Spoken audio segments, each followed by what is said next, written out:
Hello everyone! Shoutout po sa inyo lahat dyan!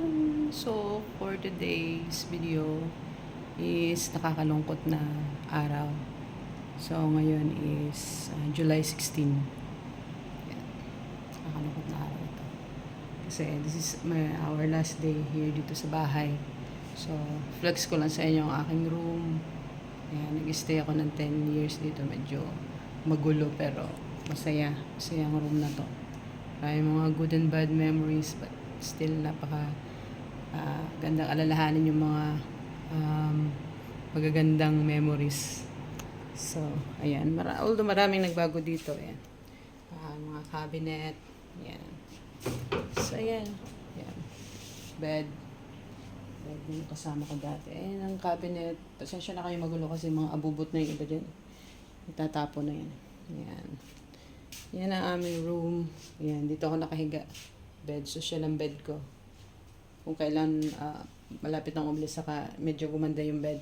So, ayan o. Aming TV. Hindi naman namin ginagamit. Yan. Ito ang aking office. Wow, ma-office ako. Di ba? Mamimiss ko to. Mamimiss ko ang aking office. Ayan. Dito ako nagla-live stream. Ayan. Pag kumakanta. Ayan na. Ayan, CR. Ayan o. Ayan. Pasensya na kayo sa kaguluhan. Okay lang yan. Normal yan. Ayan o. Ang dami abubot. Sila nang maglilinis yan yung papalit dito na titira. So, ayan guys. Flex ko lang sa inyo ang aking room na tinaran for 10 years. And ito na nga guys ang aking bags. Marami-rami din oh. Diyos ko. Wow, ang dami. Dalawang hand luggage. Tapos dalawang medium. Tapos may backpack pa. Tapos may gayon pa. Tapos meron pa akong box dito. Ayan. May box pa oh. Ayan. Diba social? Pinas Cargo and LBC together. So, ayan. Nakakalungkot pero okay lang. Mali mo, another house is na malilipatan namin nila amo is okay.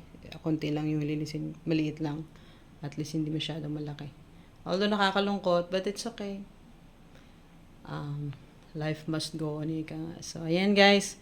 Flex ko lang sa inyo. This is my last day. July 16 here. So, see you again. Thank you so much. Ayan. Too much bags. Bye-bye. Bye-bye. Thank you.